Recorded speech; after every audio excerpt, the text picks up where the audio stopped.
तो हम लोग उसे क्या फाइंड आउट करने जा रहे हैं आज का लेक्चर में, magnetic field on the axis of current loop. ठीक है, मैंने एक लूप कंसीडर कर लिया और इसके एक्सिस पर एक्स डिस्टेंस पर, यह मान लीजिए तो डिस्क है, इमेजिन कीजिए ये लूप है और इसके एक्स डिस्टेंस पर हम लोग मैग्नेटिक फील्ड फाइंड आउट कर रहे हैं। राइट, कॉन्सेप्ट क्या यूज करेंगे, बायक्सवर्थ लॉ वेक्टर फॉर्म में dv equal to mu naught upon 4 pi I dl cross r divided by R cube.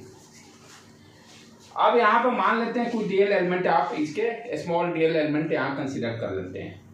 तो आई डीएल का डायरेक्शन क्या होगा, ये क्लियर, इसमें कोई डाउट नहीं।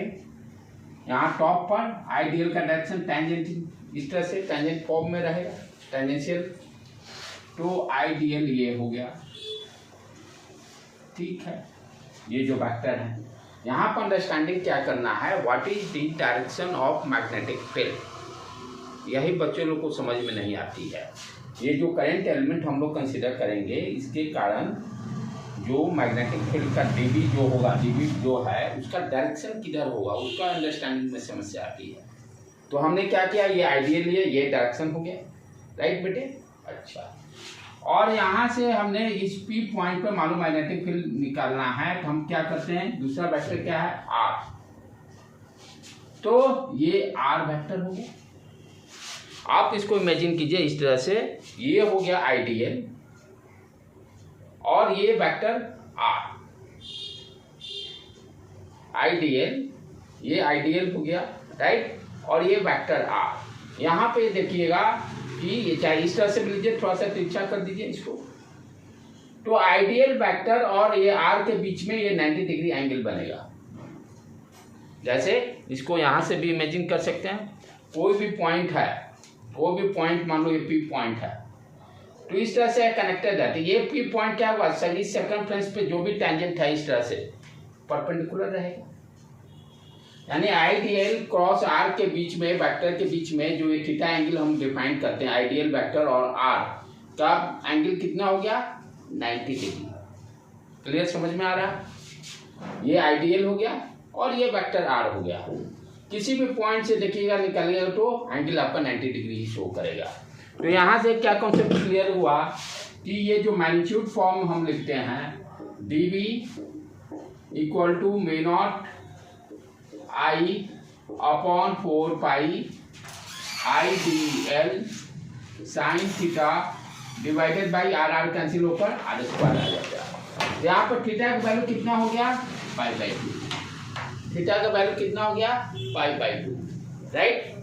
तो मैग्नीट्यूड कितना हो गया बेटे इसका, mu not I upon 4 pi dl upon R square, dl upon R square.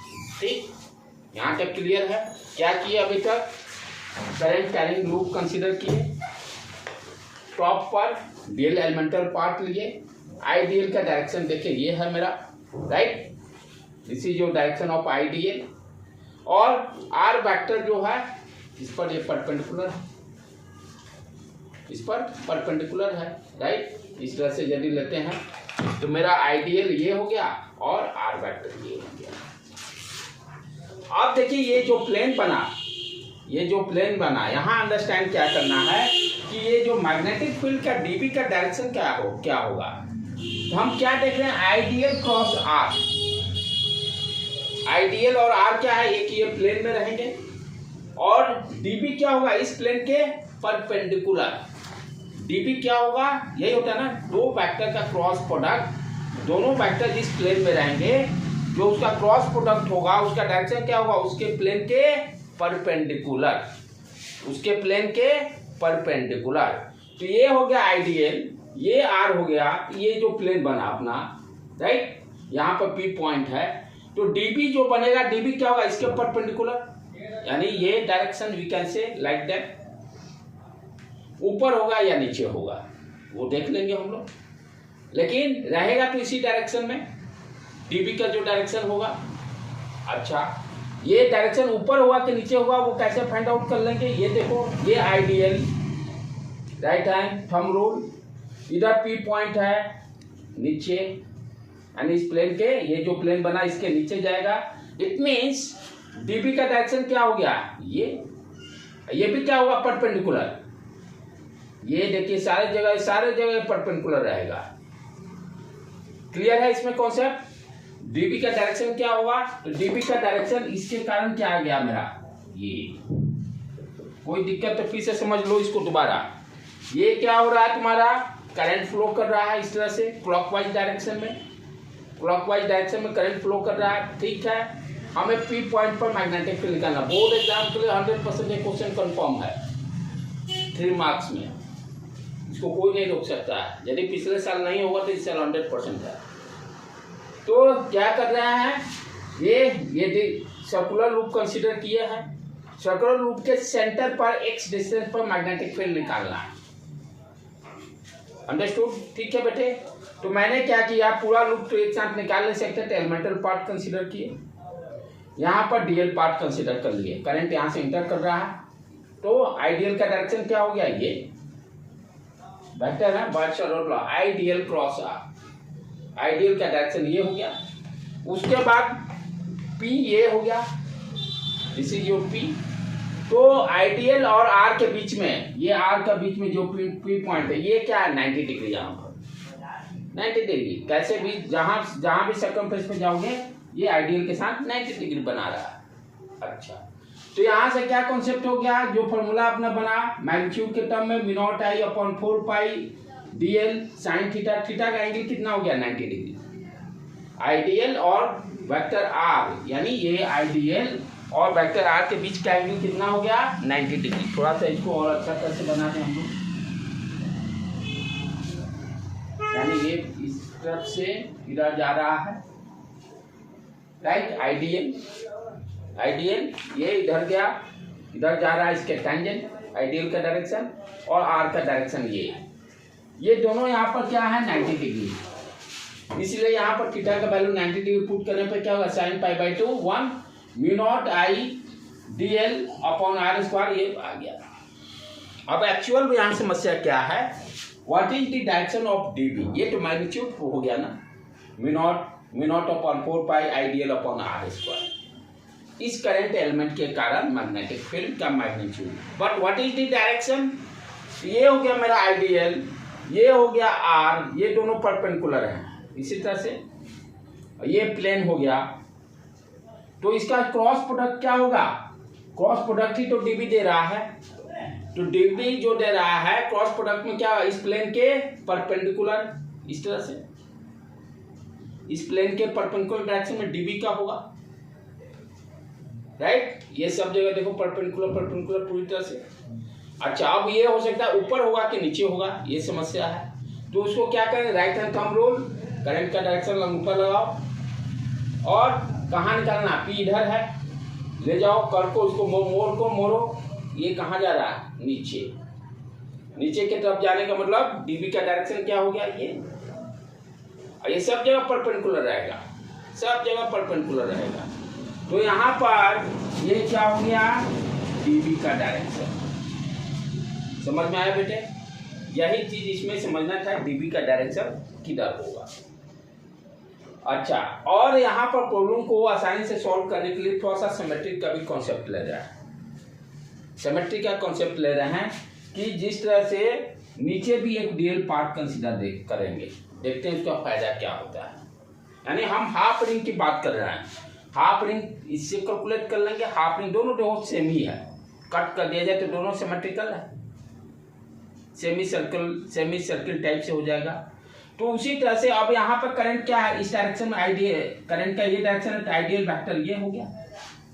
यहाँ पर ये देखो, यहाँ पर इधर था, अब ये करंट इधर जा रहा है, तो आइडियल का वेक्टर ये बॉटम पार्ट से कंसीडर करें, आइडियल ये हो गया।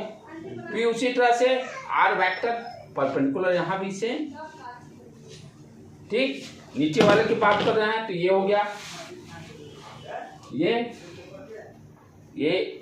यहाँ पर था ना, ये देखो ये गया, तो आइडियल इधर, आइडियल का डायरेक्शन ये हो गया अपना, आर इस डायरेक्शन। फिर क्या होगा, अच्छा अब डीबी का डायरेक्शन क्या होगा, यहाँ पर देखो ये करंट हो गया, यहाँ पर इस तरह से, यहाँ पर देखोगे तो करंट अंदर की तरफ जा रहा है। ये आप ध्यान से देखो तो यहाँ ये करंट जैसे गया, सॉरी यहाँ थोड़ा गड़बड़ किया हूँ मैं, ये करंट इधर से गया, कौन सा डायरेक्शन ले रहा है बेटा, डायरेक्शन फिक्स कर लेना थोड़ा सा, ये क्लॉकवाइज ले रहा है ना, तो आपको ये उधर से क्या दिखाई दे रहा है, क्लॉकवाइज कि एंटी क्लॉकवाइज, देख के बताइएगा। एंटी ना, यानी ये जा होगा, जो उधर से आपको नजर आ रहा है करंट इस तरह से फ्लो कर रहा है, करंट इस तरह से फ्लो कर रहा है, ठीक। अच्छा तो आप ध्यान रखिए, तो जब बॉटम टॉप वाला ये आइडियल हो गया आपकी नज़र से, ठीक है। मैं देख रहा था इधर से देख रहा था तो उल्टा मुझे दिखा, आपके नज़र से ये डायरेक्शन हो गया आइडियल का, ठीक। आर ये हो गया, राइट। अब डीबी का देखना है तो आपके नज़र से ये हो गया, ठीक। तो मैग्नेटिक फील्ड का डायरेक्शन क्या हो गया, ऊपर की तरफ। ये इधर से देखें, ये तो ये करंट हो गया ना, ये करंट हो गया, करंट का डायरेक्शन यही आपके नज़र में, ये गया पीछे ऊपर उठ गया, राइट, ठीक है बेटे। तो यहाँ पर गया ऊपर। समटाइम जो डायरेक्शन यदि कोई अपोजिट लेता है तो डीबी का डायरेक्शन अलग हो जाएगा। तो डीबी का डायरेक्शन हो गया, जब क्लॉकवाइज ले रहे हैं तो ऊपर गया, क्लियर। अच्छा तो ये आपने जैसे ये हो गया, फिर जब इधर जा रहे हैं तो नीचे बॉटम में आइडियल हो गया, ठीक है। तो ये बॉटम में, और आर वेक्टर आपका ये इसके फिर परपेंडिकुलर पड़ेगा डायरेक्शन, ये देखो ऐसे रखे आप, नीचे गया तो यहाँ पर इसके कारण नीचे, इसके कारण आप नीचे, यहाँ से अभी ये आर मिला दो, ये आर मिला दो, ठीक। तो एक मिनट, ये थोड़ा सा इसको बता दो, ये बना डीबी, इधर बना इसके कारण इसके परपेंडिकुलर, इस पर परपेंडिकुलर डीबी, ठीक है। अच्छा ध्यान देने की बात क्या है कि ये आर के से ये परपेंडिकुलर रहेगा डीबी, अभी बताया ये है। यदि ये बाहर लिए ये आर हो गया तो इसके परपेंडिकुलर रहेगा, आर वेक्टर आर के परपेंडिकुलर डीबी रहेगा, ठीक है। तो ये हो गया, पर उसी तरह से यहाँ भी क्या होगा, ये भी वेक्टर जो होगा आर के परपेंडिकुलर रहेगा। अब आगे बढ़े हम लोग, इसको डॉटेड लाइन से अब क्या कर रहे हैं कि ये जो एक्स एक्सिस से इसको एंगल को हम थीटा मान लेते हैं, एक्स एक्सिस से जो आर बना रहा है, ये एक्स जो है सेंटर से, सेंट्रल एक्सिस से ये आर थीटा एंगल बना रहा है। अब उसके बाद नेक्स्ट क्या करेंगे, हम लोग इस पर एक परपेंडिकुलर लाइन ड्रॉ कर लेते हैं, परपेंडिकुलर लाइन ड्रॉ कर ली। अब आगे हम देखते हैं कि ये कितना एंगल है, ये देखो बेटे, ये भी 90 इस पर रहेगा, ठीक है। ये यहाँ पर ये थीटा है, ये थीटा है, तो ये एंगल कितना आ जाएगा, 90 minus theta, 90 minus theta, clear, कोई दिक्कत नहीं। अच्छा अभी ये देखना है कि ये डीबी वेक्टर कितना बना रहा है इस वर्टिकल से एंगल, तो ये 90 माइनस थीटा, ये कितना है 90, ये 90, ये एंगल कितना दिया 90 माइनस थीटा, ये कितना हो गया थीटा। फिर से एक बार इसको दोबारा समझ लो, दोबारा मैं समझाने की कोशिश, यहाँ यही चीजें समझना है, फिर से एक बार इसको रब करके मैं दोबारा समझा देता हूँ।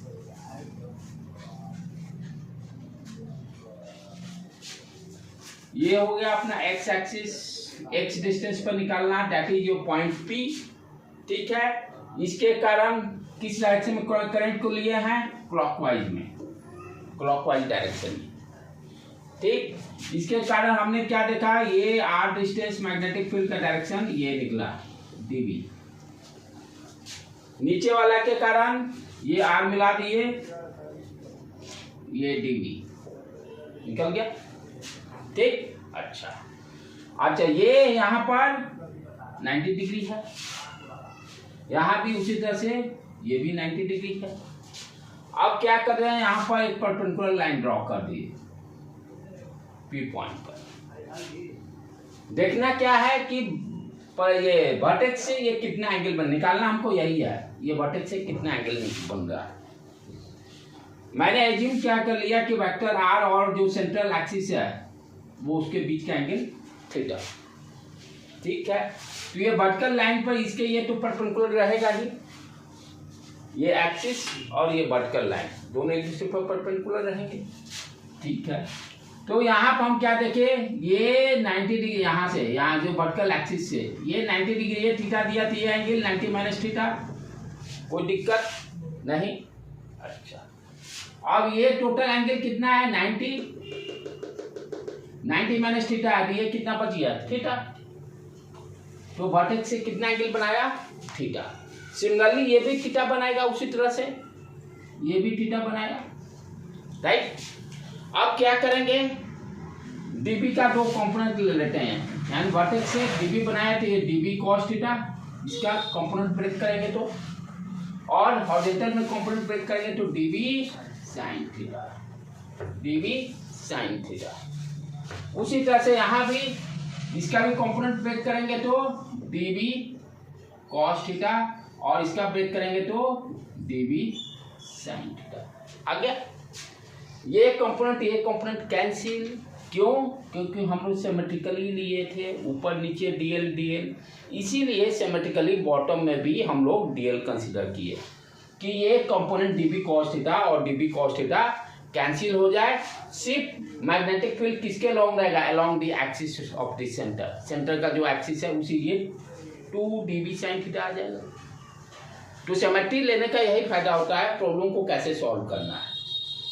बुक में जो दिया होगा आपको एंटी क्लॉकवाइज डायरेक्शन में देकर ड्राइव किया होगा, इसलिए वहां पर देखिए मैग्नेटिक फील्ड का डायरेक्शन टुवर्ड्स द सेंटर आएगा, राइट। हम लोग क्लॉकवाइज लिए हैं इसलिए अवे फ्रॉम द सेंटर, पहले ड्राइव कर लें उसको देखेंगे। जब आप क्लॉकवाइज डायरेक्शन में करंट लीजिएगा तो मैग्नेटिक फील्ड का डायरेक्शन क्या होगा, away from the centre. Anti clockwise में लीजिएगा टुवर्ड्स द सेंटर, उसको भी देख लेंगे टुवर्ड्स द सेंटर कैसे आ रहा है, पहले इसको कर लें। तो अपना क्या गया, एक्स एक्सिस यानी along the axis, along the central axis कितना नेट मैग्नेटिक फील्ड आ रहा है 2 डीबी साइन थीटा। डीबी मालूम है, डीबी कैलकुलेट करके रखे हैं यहाँ पर, राइट। तो बी नेट, डीबी नेट कितना हो गया 2 dB sine theta, 2 dB sine theta. DB का वैल्यू ऊपर से रख लेते हैं, कितना आ गया बेटे 2 into may not I upon 4 pi DL upon R² लिख दिए। साइन थीटा कितना हो जाएगा, ये देखो इसका रेडियस मान लेते हैं कैपिटल R, ये स्मॉल r है, ठीक। तो साइन थीटा का वैल्यू कितना हो गया r upon small r, capital R upon small r लिख सकते हैं। We can write here capital R upon sorry capital R ऊपर गया अपॉन R, यही है बेटे, देख लेना ठीक से। R upon 2 dB sine theta, ठीक है। तो IDL mu naught I upon 4 पाई लिख दिए, DL अपॉन R² लिख दिए। साइन थीटा का वैल्यू क्या आ गया R अपॉन स्मॉल r। अब तो ऐसा इसको सिंप्लीफाई कर ले हम लोग, 2 म्यू नॉट आई, ठीक है, अपॉन 4 पाई R क्यू, ये हो गया, ये RQ हो गया, एक अच्छा ठीक है, हाँ राइट, अपॉन RQ। नीचे से देखो सारा टर्म आएगा है, हाँ सारा टर्म तो आ गया, कोई छूट नहीं रहा ना इसमें से, देख लेना। DL छूटा, DL टर्म को देखते हैं, 2 गया, ठीक है, mu naught I upon 4 pi, DL भी लिख दिए हैं, ये कैपिटल R अपॉन RQ। अब ध्यान से यहाँ देखो, अब तो इंटीग्रेट करने का खेला है। तो यहाँ पे जो हम लोग कंसीडर किए हैं हाफ वाला पोर्शन, डबल कर दिए ना, 2 यहाँ मल्टीप्लाई कर दिए। बुक में कहीं कहीं सिंगल ही देगा, कहेगा पूरा रिंग कर देगा, नो प्रॉब्लम। यहाँ पर हम लोग डबल ले लिए हैं। समटाइम्स सिर्फ डीबी साइन थीटा बुक में दिया रहेगा तो इट मीन्स फुल रिंग का DL कंसीडर करेगा, जब dB sin थीटा सिर्फ कंसीडर करेगा तो क्या होगा, फुल रिंग का कंसीडर DL जो होगा। यदि हम 2 dB sin थीटा लिखेंगे तो हाफ रिंग का ही लेंगे DL। चलो अब आगे ऊपर से मिटा देता हूं मैं।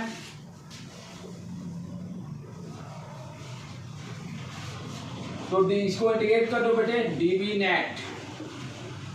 अब देखो कांस्टेंट जो है उसको बाहर निकाल लो। एक चीज ध्यान दो, यहाँ पे ये R जो है, R तो कहीं से भी आइडियल हम लेंगे, R तो सब जगह सेम ही रहेगा। कौन टाइप के त्रिशंकु, ये जो हम आइसक्रीम खाते हैं सॉफ्टी, राइट, तो वहां पर देखो ये सब R स्लैंट हाइट सब सेम रहता है, स्लैंट हाइट सारे सेम रहेंगे। तो R भी क्या होगा, स्मॉल r भी कांस्टेंट रहेगा। डीएल पार्ट यहाँ लीजिए, यहाँ लीजिए, यहाँ लीजिए, सबके लिए R का वैल्यू इस तरह से कांस्टेंट, नीचे से ऊपर से कहीं से भी लीजिए R का वैल्यू कांस्टेंट रहेगा। तो यहाँ पर जो कांस्टेंट है उसको निकालते रहे, 2 μ0 अपॉन 4 पाई, करेंट भी कांस्टेंट, कैपिटल R भी कांस्टेंट और स्मॉल r भी कांस्टेंट। R क्यूब हो गया। ये अंदर में क्या गया, सिर्फ DL बचा। और DL क्या है, हाफ पोर्शन। यदि ध्यान देने की बात दो चीजें, यदि ये 2 dB sin थीटा लिखेंगे तब DL कितना होगा, पाई R। यदि सिर्फ dB sin थीटा लिखेंगे तो पूरा सर्कमफ्रेंस आ जाएगा, तब 2 पाई R। ये ध्यान देने की बातें हैं। यदि आप 2 dB sin थीटा लीजिएगा तो ये हाफ पोर्शन लिख लीजिएगा लेंथ में, क्योंकि ये सिमेट्रिकली ये 2 तभी आएगा ना जब इसको अलग अलग दोनों हाफ पोर्शन कंसीडर किए। समटाइम्स क्या होता है, सिर्फ dB sin theta dB cos theta को कैंसिल करने के लिए लेगा सिर्फ dB sin थीटा। जब dB sin थीटा लीजिएगा तब क्या होगा, पूरा सर्कमफ्रेंस 2 पाई r, ठीक है। तो यहाँ पर कितना हो गया बेटे, 2 μ0 I upon 4 pi capital R upon R cube, ये कितना आ गया, पाई R। कटम को टिक कर लो जो उड़ना है, ठीक है। पाई पाई उड़ गया, 2 ये उड़ गया। अब क्या आ गया नीचे में, ऊपर कैलकुलेशन μ0 I ये R² divided by 2 R cube. और R क्यूब कितना है, R कितना है, R को हम लिख सकते हैं √x² plus R², small r। Clear, Pythagoras right angle triangle. यहाँ वैल्यू रखते हैं इसका, μ0 I capital R² divided by x² plus R² का पावर 3/2, ठीक है बेटे। ये फाइनली आपका बी नेट का फॉर्मूला आ गया। डायरेक्शन यदि क्लॉकवाइज लेंगे तो अवे फ्रॉम द सेंटर, यदि क्लॉकवाइज लेंगे तो away from the centre. This formula is very very important for problem solving. अब बोर्ड के लिए तो करना ही नहीं है। और इस फॉर्मूला से हम लोग सारे कॉन्सेप्ट जितना आपको सोलेनॉइड ये सब जितने पढ़ने हैं, चाहे जो सर्कुलर लूप का कॉन्सेप्ट आपने देखा, अब ध्यान से समझो। इसी में आप यदि x को 0 कर दें तो क्या हो गया, सेंटर पे निकालने की बात करेगा मैग्नेटिक फील्ड, जो कल किए थे हम लोग, μ0 I अपॉन 2a जो आया था। If I am putting here x is equal to 0, what you are getting, देखो आ रहा कि नहीं, यहाँ 0 पुट कर दो बेटे, कितना आ गया। If you are putting x is equal to 0 means you are finding the magnetic field at the point center O। तो ये क्या वैल्यू हो गया, μ0 I R² अपॉन 2, ये x 0 कर दो, ये कितना आ गया, R² होल 3/2, 2 उड़ गया, μ0 I R² divided by 2 R³, ये उड़ गया, बच गया एज, देखो सेम आ गया, आया μ0 I अपॉन 2R जो कल हम लोग किए थे। ओके, अच्छा इन्फिनिटी पर देखें तो क्या हो जाएगा, मैग्नेटिक फील्ड, यदि x को हम इन्फिनिटी पे लेते हैं, यहाँ पे इन्फिनिटी पुट कीजिएगा तो मैग्नेटिक फील्ड क्या हो गया, 0, 1/∞, 0, ठीक है। जैसे जैसे दूर जाएंगे मैग्नेटिक फील्ड डिक्रीज करते जा रहा है। खास ध्यान क्या रखना है, क्लॉकवाइज रहेगा अवे। अच्छा, अब दूसरा चीज ध्यान रखिए, यदि ये पॉइंट जो इधर लिए, यदि इधर ले तब क्या होगा, अब ये सारे नीट के लिए अब ये बोर्ड का काम है कंप्लीट, बोर्ड का काम कंप्लीट, बोर्ड का काम कंप्लीट। अब आगे हम लोग चलें अपना नीट या जेईई पॉइंट ऑफ व्यू से। यदि पॉइंट को इधर भी ले लें, ये दिस पॉइंट पी इधर x डिस्टेंस पर, what is the direction of magnetic field, what is the direction of magnetic field. NCERT में एक सिंगल लाइन में देता है, यदि सर्कुलर लूप में उसके एक्सिस के इधर साइड, या तो इधर लेफ्ट या राइट किसी साइड आप लीजिएगा, तो मैग्नेटिक फील्ड का डायरेक्शन क्या होगा, कहता है सेम रहेगा। यानी इधर भी लेंगे तो यदि यहाँ पर ये डायरेक्शन आया है मैग्नेटिक फील्ड का, तो यहाँ भी डायरेक्शन यही होगा। इसको देख ले कि आ रहा है कि नहीं आ रहा है। ठीक है, ये चलो ये रख लेते हैं, ये क्लॉकवाइज में आपके अकॉर्डिंग क्लॉकवाइज दिखाई दे रहा है ना। ठीक है बेटे, चलो ये हो गया आइडियल, आइडियल हो गया अपना। ये अब इधर निकालना है इस पॉइंट पर, ये हो गया आर, इसको आर जोड़ दी। ठीक है, चलो ये आ गया इस तरह से, यही पॉइंट हो गया।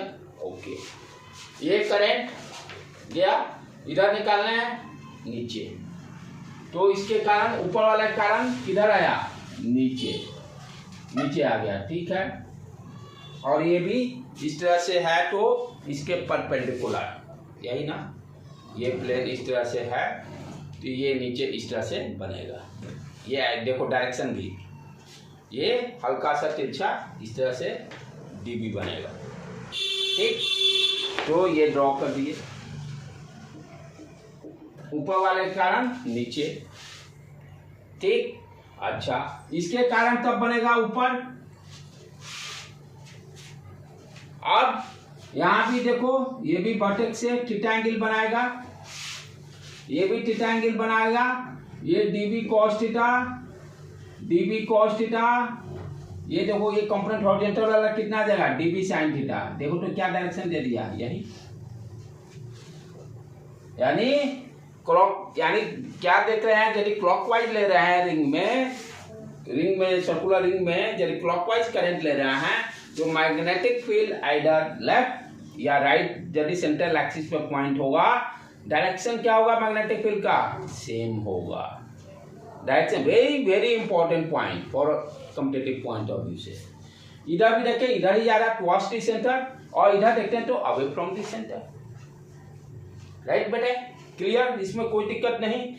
अच्छा, अब इसको थोड़ा सा ध्यान रखे रहना, एक ग्राफ ड्रॉ करेंगे वो भी बहुत इंपॉर्टेंट है।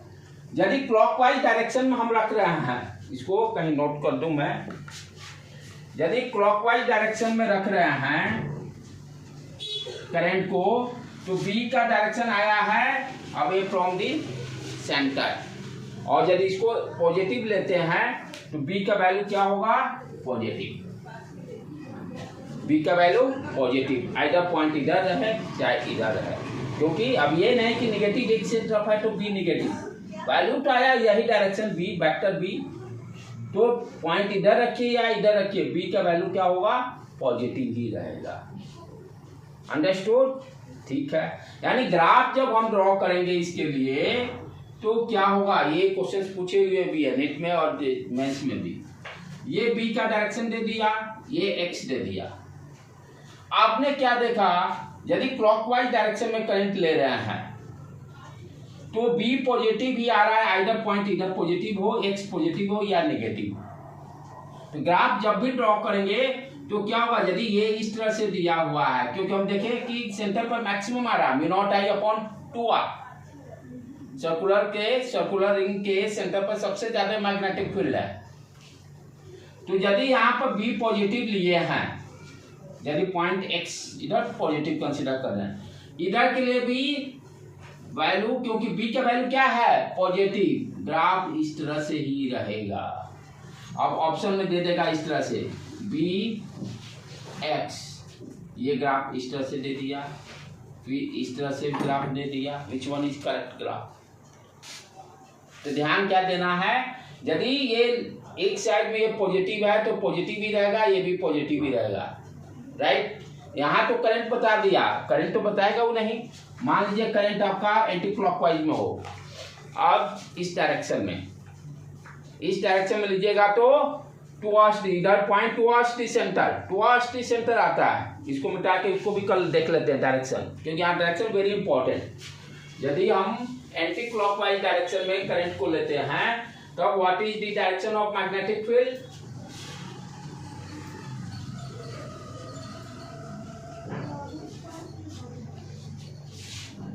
ये इस तरह से, यही हो गया बेटे, राइट। एंटी क्लॉकवाइज डायरेक्शन में लेते हैं, इस तरह से ले लिए, यहाँ पर ये हो गया आइडियल, इस तरह से ये हो गया, यही हो गया। तो आइडियल का डायरेक्शन ये, ठीक है। आर वेक्टर ये, पॉइंट इधर है P, यदि यहां से एक्स एक्सिस ड्रॉ कर लिए, पॉइंट P, ये हो गया आइडियल, ये हो गया B, ये हो गया R, और आपका B क्या क्या होगा, ये आइडियल हम रखे, नीचे गया, नीचे गया, यानी यहाँ पर क्या आएगा, इसके कारण DB का डायरेक्शन ये, इसके कारण सिमेट्रिकली फिर ये आ जाएगा। अब इसको कंपोनेंट ब्रेक कर दिए, क्योंकि आप जान रहे हैं वर्टेक्स से थीटा एंगल बनाता है, DB cos थीटा, यहाँ भी DB cos है, यही ये बुक में इसी तरह से दिया हुआ है एनसीईआरटी में, एंटी क्लॉकवाइज डायरेक्शन में देकर। यहाँ DB sin थीटा, इसका कंपोनेंट ब्रेक होकर DB sin थीटा। करंट देखिए ये दोनों तो कैंसिल, ये towards the centre, towards the centre. तो यहाँ पर क्या देख रहे हैं, यदि करंट को एंटी क्लॉकवाइज डायरेक्शन में रखते हैं B का वैल्यू निगेटिव, B का वैल्यू निगेटिव, पॉइंट इधर भी लेंगे उसके कारण भी इस सेंटर से अवे। तो आइदर क्लॉकवाइज में करंट रहे या एंटी क्लॉकवाइज में करंट रहे, तो हम क्या करते हैं, B का जो डायरेक्शन होगा वो सेम होगा, B का डायरेक्शन सेम होगा। क्लॉकवाइज में रहेगा तो अवे फ्रॉम द पॉइंट, और एंटी क्लॉकवाइज में रहेगा तो टुवर्ड्स द पॉइंट। अब इसका ग्राफ जब ड्रॉ करेंगे तो क्या होगा, ये निगेटिव में जाएगा इस तरह से। तो या तो पॉजिटिव दे या निगेटिव दे, आप जैसे ऑब्जेक्टिव जो देगा वहां तो वो नहीं बताएगा कि क्लॉकवाइज में है कि एंटी क्लॉकवाइज में, देगा कि सर्कुलर लूप के लिए मैग्नेटिक फील्ड वर्सेज एक्स का ग्राफ कौन सा सही है। तो ये या तो सिंपली ऊपर वाला पोर्शन दे दे तो ये करेक्ट ऑप्शन आएगा, यदि ऊपर वाला नहीं दिया ये वाला दिया तो ये करेक्ट। अल्टरनेट या इधर इधर देगा तो सही नहीं, क्योंकि मैग्नेटिक फील्ड का वैल्यू सेम है, डायरेक्शन सेम है। तो ये ध्यान रखिएगा कि ऑब्जेक्टिव के लिए वेरी वेरी इंपॉर्टेंट ये पॉइंट। तो फॉर्मूला फाइनली क्या आ गया था मेरा बेटे, बी का सर्कुलर रिंग में करंट यदि I फ्लो कर रहा है x डिस्टेंस पर, मैग्नेटिक फील्ड का फॉर्मूला मेरा आ गया B equal to mu naught I upon 2, यहाँ R स्क्वायर, एक बार देख लेना बेटे सही लिख रहा हूँ कि गलत, सही है, ठीक है कि कुछ टर्म छूट रहे हैं, डिवाइडेड बाई 2, हाँ mu naught I R square, ठीक है राइट। ये फॉर्मूला हो गया फाइनली, सारे डायरेक्शन आपने समझ लिए। तो ये बहुत ही इंपॉर्टेंट फॉर्मूला है, इसको डेरिवेशन के लिए पॉइंट ऑफ व्यू से बहुत इंपॉर्टेंट है। और इसका यूज देखेंगे, यूज क्या देखें, x इक्वल टू 0 पुट कर दीजिए, सेंटर पर मैग्नेटिक फील्ड निकल गया। इसके और पी सोलेनॉइड में देखेंगे इसका यूज क्या है।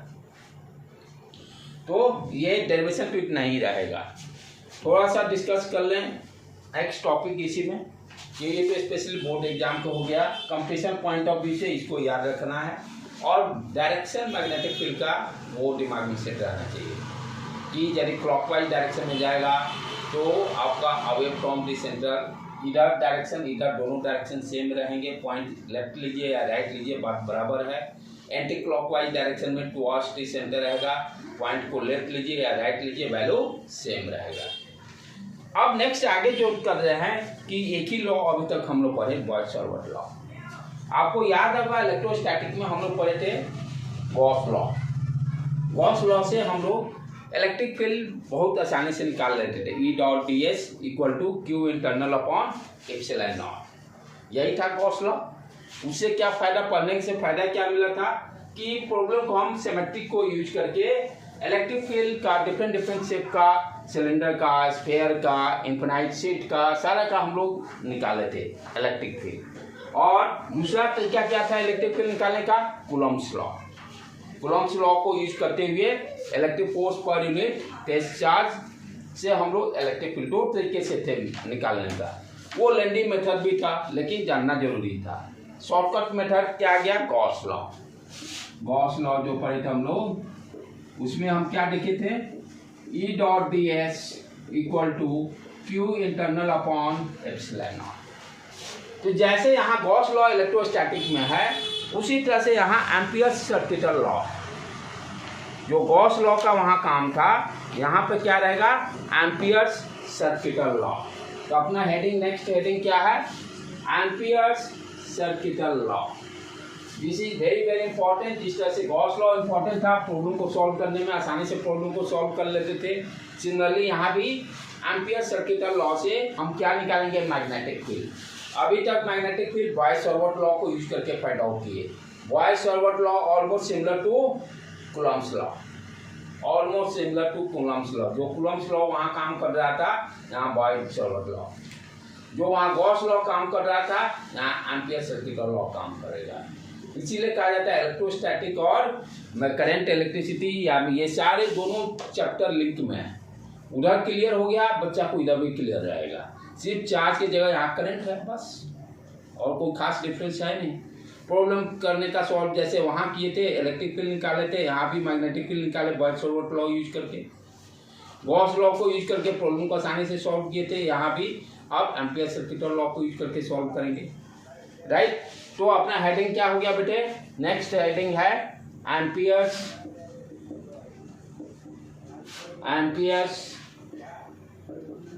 Circuital law, similar to Gauss law, similar to Gauss law. जो गॉस लॉ में, अच्छा ध्यान देने की बात क्या है, यहाँ पे जो गॉस लॉ यूज किए थे, आपका एरिया कैसा लिए थे, सरफेस एरिया की बात कर ली, यानी जिसका भी हम निकालते थे मैग्नेटिक इलेक्ट्रिक फील्ड, वो शेप किस तरह का होना चाहिए, सरफेस एरिया, सरफेस होना चाहिए। क्या यहाँ ds क्या है, एरिया वेक्टर, ds क्या है, एरिया वेक्टर है, क्लियर। लेकिन यहाँ पर क्या करेंगे, एम्पियर सर्किटल लॉ में हम लोग लाइन इंटीग्रल करते हैं, यानी dl। यहाँ पर एरिया की बात नहीं, क्योंकि यहाँ पर वायर है ना, वायर का लेंथ की बात करेंगे, वायर पतला सा है, तो सरफेस एरिया की जगह पर क्या यूज होगा, टर्म dl। तो E की जगह पर आ जाएगा B.dl, और यहाँ पे जैसे Q इंटरनल था, यहाँ पे आ जाता है mu naught I inside, mu naught I inside. दोनों वेक्टर क्वांटिटी हैं, दोनों में डॉट प्रोडक्ट रहेगा। डिफरेंस कहाँ जा रहा है, ये सरफेस इंटीग्रल था, ये लाइन इंटीग्रल है, क्योंकि वायर के कारण हम मैग्नेटिक फील्ड कैलकुलेट कर रहे हैं। वायर का क्या होगा, सरफेस एरिया तो नहीं, वन डायमेंशनल है वायर, इसलिए यहाँ पर हम लोग एम्पियर सर्किटल लॉ में B.dl लेंगे, और म्यू नॉट, जैसे वहाँ पर Q इंटरनल था, यहाँ I इंटरनल हो गया, यहाँ 1/ε0 से मल्टीप्लाई था, यहाँ म्यू नॉट से मल्टीप्लाई है, परमिएबिलिटी। लेकिन इस लॉ को यूज करने के लिए सर्टेन कंडीशंस हैं, इस लॉ को यूज करने के लिए certain applicable to everywhere, but apply करने के लिए सम कंडीशंस दिया हो, उस कंडीशन को हम लोग को फॉलो अप करना पड़ेगा कि कहाँ कहाँ यूज कर सकते हैं, इस लॉ को कहाँ कहाँ हम लोग यूज कर सकते हैं, ठीक है। उसी के बारे में हम लोग डिस्कशन अब स्टार्ट करते हैं। ये तो बेसिक हो गया कि भाई दोनों में क्या रिलेशन है। Coulomb's law almost boys-Savart law, Coulomb's law के द्वारा हम इलेक्ट्रिक फील्ड बेसिक टेक्निक से निकालते थे, classical method you can say.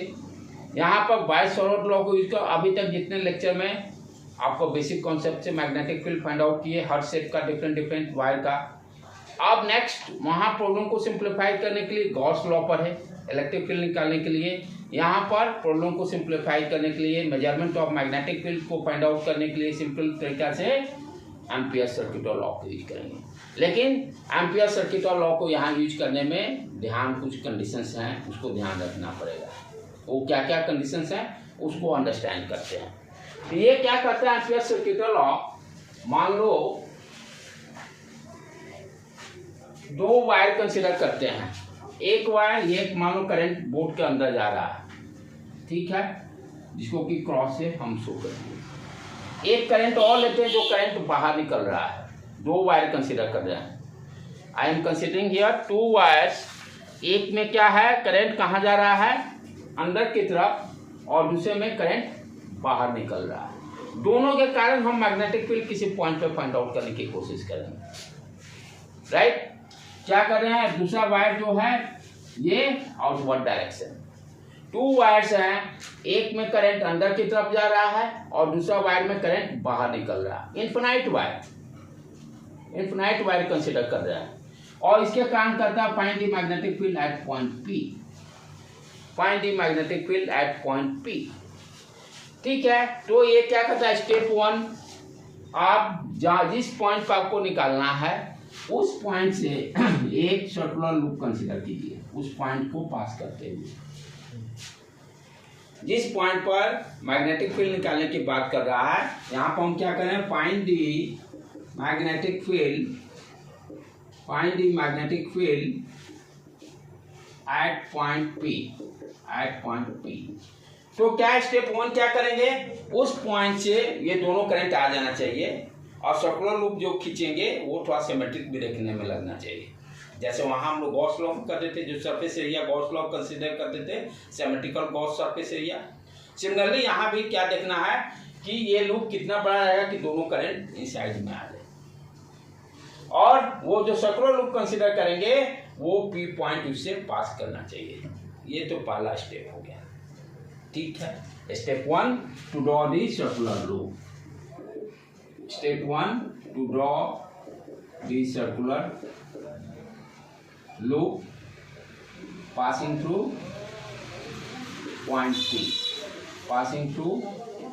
point P, ठीक है। अब क्या है कि करंट जो है यहाँ 2 डिफरेंट डायरेक्शन में है, एक अंदर जा रहा है, एक बाहर जा रहा है।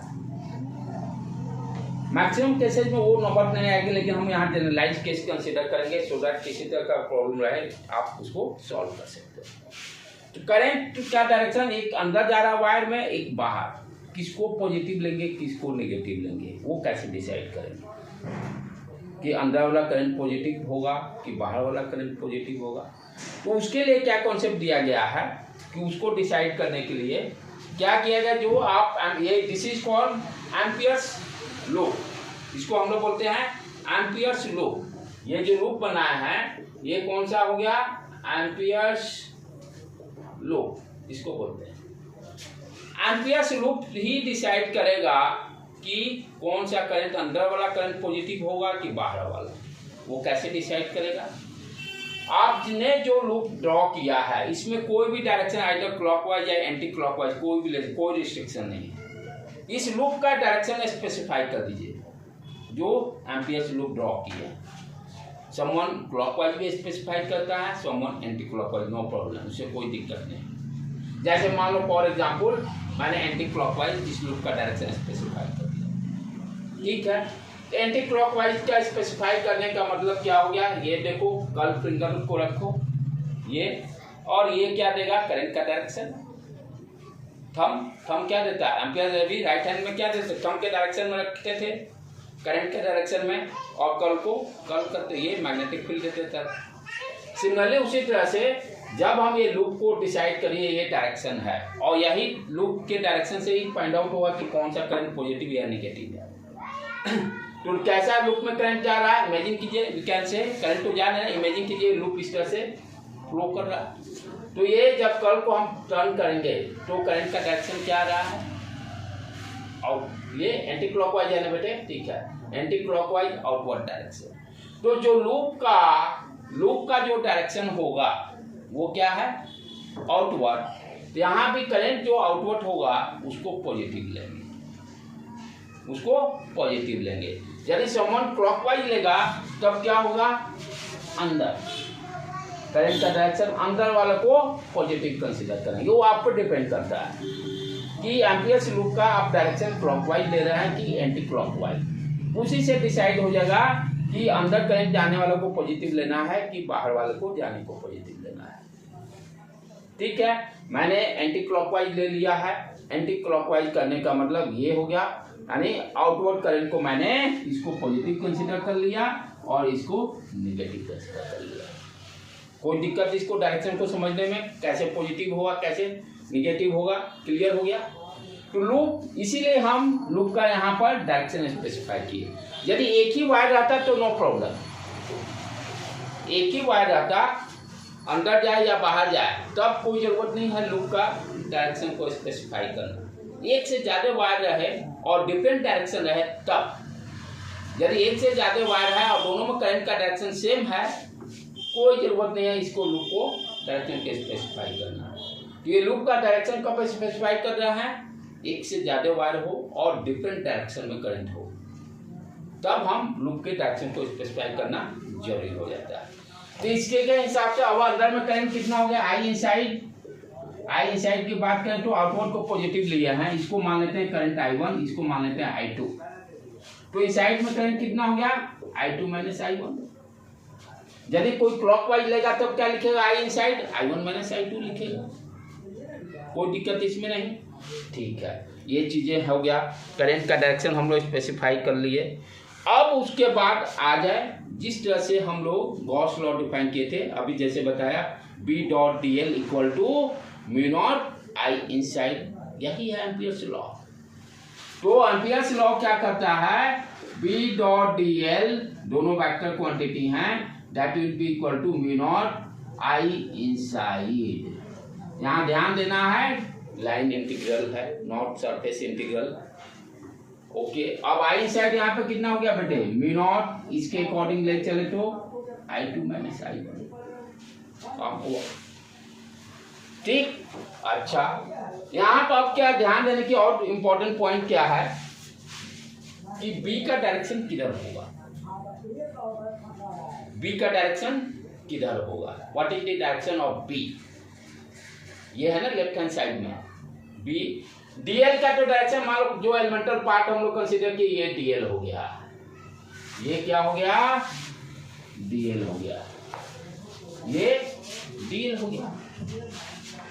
ठीक है, अच्छा अब ध्यान दो कि ये आउटवर्ड वाला ही तो नेट करंट हुआ, आउटवर्ड डायरेक्शन ही पॉजिटिव हो गया, तो यहां पर ये आउटवर्ड डायरेक्शन करंट का हो गया। पॉइंट DL यहां पर है, DL कहां पर है, यहां पर है, यहाँ पर आप मैग्नेटिक फील्ड फाइंड आउट कर रहे हो दोनों के कारण, नेट करंट का डायरेक्शन आउटवर्ड। अच्छा, तो ये आउटवर्ड हो गया, यहाँ पर ये पॉइंट है DL, ये देखो कैसे जा रहा है, यानी इस पर इसी के डायरेक्शन में B का भी, DL का जो डायरेक्शन होगा उसी के अलोंग B का भी, DB का भी डायरेक्शन जा रहा है। यदि यहाँ कंसीडर करो for example DL, net current outward, net current outward, ठीक है, ये आउटवर्ड डाले। अब इस पॉइंट पर हम स्ट्रेच करके गए उंगली को, अपना फिंगर को, अब इस पॉइंट पर क्या हो गया, DL का डायरेक्शन क्या है, DL is a vector, DL क्या है, वेक्टर है, ये टेंजेंशियल टू D।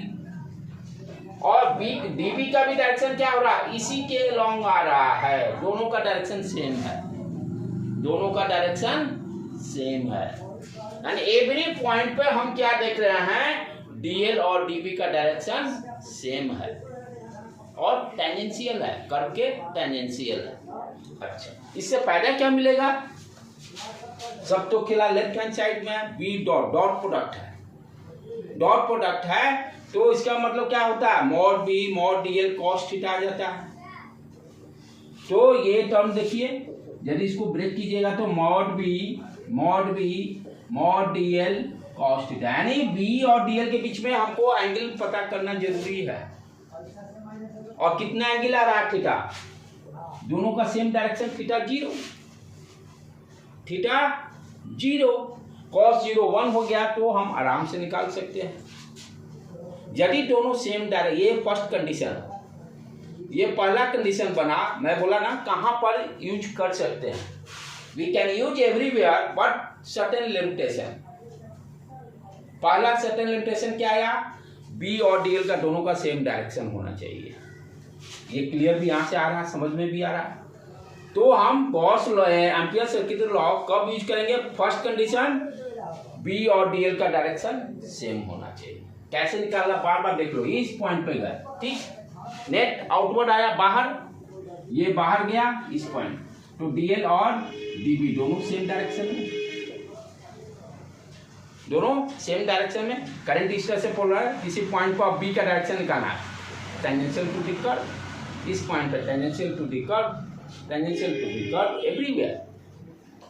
तो एम्पियर सर्किट लॉ यूज करने के लिए फर्स्ट कंडीशन क्या बना मेरा, बी और डीएल दोनों का डायरेक्शन सेम होना चाहिए, दोनों का डायरेक्शन सेम होना चाहिए। कॉस पाई का वैल्यू -1 भी आता है, कॉस पाई, cos 0 1, cos पाई -1, तो -1 भी मे भी पॉसिबल, लेकिन उसको देखेंगे। तो अभी मेरे दिमाग में आया कि cos पाई -1 है, क्या दोनों अपोजिट भी हो सकता है कि नहीं, राइट। अपोजिट हमको लगता है पॉसिबल नहीं, क्योंकि डीएल का डायरेक्शन डिफाइन कर दिया ना, उसी डायरेक्शन में ये करंट, ये नेट आउटवर्ड डायरेक्शन ये हो गया। नीचे तो जा ही नहीं सकते, जब जाएंगे तो ऊपर ही जाएंगे, तो डेफिनेटली डीएल 180 वाला पोजीशन बनेगा ही नहीं। 180 तब बनता है जब ये तो बैक जा ही नहीं सकते, इसीलिए 180 वाला पोजीशन। तो फर्स्ट कंडीशन क्या बना, what is the first condition, B and DL both are in same direction, both are in same direction, both are in same direction, तभी हम B निकाल सकते हैं, तभी हम एम्पियर सर्किट लॉ को यूज कर सकते हैं। एम्पियर सर्किट लॉ क्या है, B dot D L equal to B not I. तो भाई लेफ्ट हैंड साइड में B कब डिफाइंड होगा, जब दोनों सेम डायरेक्शन होंगे, cos 0 1। अच्छा, दूसरा कब यूज कर सकते हैं, दूसरा कंडीशन जो कि यूज नहीं हुआ, जस्ट लाइन को ऐड किया गया है, फर्स्ट ही वाला ही इंपॉर्टेंट है कि बी, ये दूसरा कंडीशन इसलिए कि कब कब डिफाइंड हो रहा है। दूसरा क्या करता है कि बी और डीएल दोनों परपेंडिकुलर हो तो 0 हो जाएगा मैग्नेटिक फील्ड। बी और डीएल यदि दोनों B and DL both are perpendicular, यदि परपेंडिकुलर होगा तो क्या होगा, मैग्नेटिक फील्ड का वैल्यू 0। तीसरा कंडीशन क्या कर रहा है, बी का वैल्यू पूरी तरह से 0 हो जाए, तो बी का वैल्यू पूरी तरह से 0 हो गया तो भाई तो मैग्नेटिक फील्ड तो 0 ही हो गया। ये हो सकता है कि बोर्ड एग्जाम्पल कभी देते कि थ्योरी टाइप से what is the condition to satisfy the ampere circuit law, theory type से एक्सप्लेनेशन। तो फर्स्ट कंडीशन क्या बना, B and DL are both in same direction, तभी हम मैग्नेटिक फील्ड निकाल सकते हैं। Second condition, B and DL are perpendicular, magnetic field 0 हो जाएगा। थर्ड कंडीशन, जब बी का वैल्यू ही 0 होगा तो बी 0। फर्स्ट वाला ही हम लोग को कारगर है निकालने के लिए, ठीक है। ये हो गया एम्पियर सर्किट लॉ, कब कब यूज करेंगे हम लोग। स्लाइटली एक छोटा सा हम लोग सर्कुलर लूप कर लेते हैं कि थोड़ा सा इसका कॉन्सेप्ट भी क्लियर आ जाएगी, कैसे गॉस लॉ कितना आसान था, यहाँ भी आसानी से हम लोग निकाल सकते हैं, उसका क्लास को यूज करते हैं।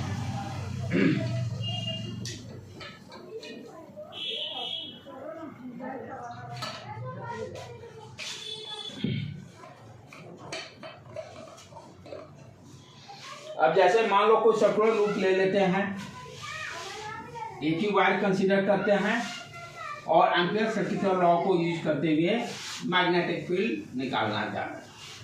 एक इन्फिनाइट वायर लिए, मान लेते हैं करंट अंदर की तरफ जा रहा है, इन्फिनाइट वायर है, एक ही वायर लिए।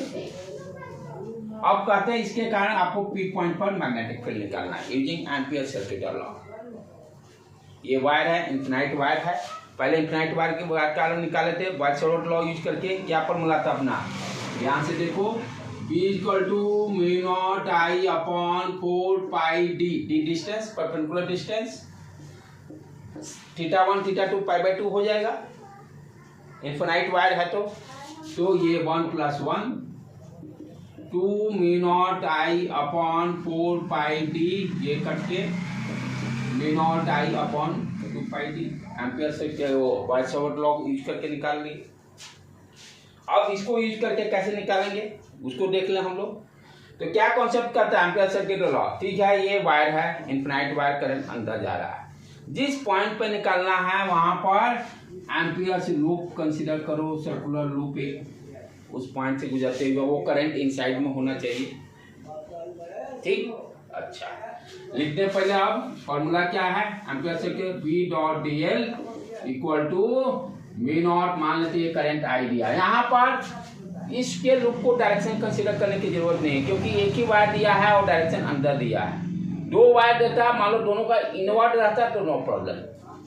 अपोजिट रहेगा तब उसको ध्यान देना है। इसका भी लूप डिफाइन करके डायरेक्शन, तब हम नेट करंट का देखेंगे कौन सा पॉजिटिव कौन नेगेटिव। यदि नहीं है, सेम डायरेक्शन हो, सिंगल वायर हो, कोई जरूरत नहीं एम्पियर लूप का डायरेक्शन स्पेसिफाई करना। यहाँ पे एक ही वायर है, कोई जरूरत नहीं है, वी नॉट आई। अच्छा, अब ध्यान से देखो बी का डायरेक्शन क्या होगा। वायर अंदर जा रहा है, किसी भी पॉइंट पर निकालना, ठीक है, डीएल लिए, ये डीएल। अब देखो ये अंदर जा रहा है, ये फिंगर यहाँ भी होगा, नीचे की तरफ टेंडेंशियल, इस पॉइंट पर डीएल, इसके टेंजेंट, ये अंदर जा रहा है ना, ये टेंजेंट, तो यहाँ पर डीएल लो, ठीक है, ये अंदर जा रहा है इस पॉइंट पे भी, इसके टेंजेंट। इस तरह से डीबी का डायरेक्शन हो गया। तो हर पॉइंट पर हम क्या देख रहे हैं, ये डीबी का डायरेक्शन हो गया जब इनसाइड जा रहा है। ये समझना बहुत इंपॉर्टेंट है, राइट बेटे। अच्छा, अब चलो आ जाओ यहाँ पर। तो यहाँ पर हम क्या देख रहे हैं, बी और डीएल के सेम डायरेक्शन, बी और डीएल का सेम डायरेक्शन हो गया। अच्छा, तो हम इसको क्या, बी कांस्टेंट है, इसको क्या लिख सकते हैं, B DL cos 01 equal to mu not I. B constant है, बाहर निकाल दिए, DL mu not I. DL कितना होगा, ये रेडी पी पॉइंट का मान लो डिस्टेंस दिया हुआ R, circumference length, total DL क्या होगा, इंडिकेट किया total length of this Ampere से लो। तो ये B equal to 2 pi R mu not I. देखो तो कितना आ गया, देखो दोनों सेम, यहाँ डी के जगह पर आर है। वहां पर फॉर्मूला याद रखना पड़ता था, me not I upon 4 pi D sine theta 1 plus sine theta 2, सारे कॉन्सेप्ट लगाने पड़ते थे। π/2 होगा, यहाँ 2 मिनट में निकाल लीजिए, जैसे गॉस लॉ यूज करते थे। तो इसका प्रॉब्लम हम लोग करेंगे नेक्स्ट क्लास से, ठीक है बेटे। आज इतना काफ़ी है। आज में एक बोर्ड का एग्जाम पक्का है, इसमें से क्वेश्चन।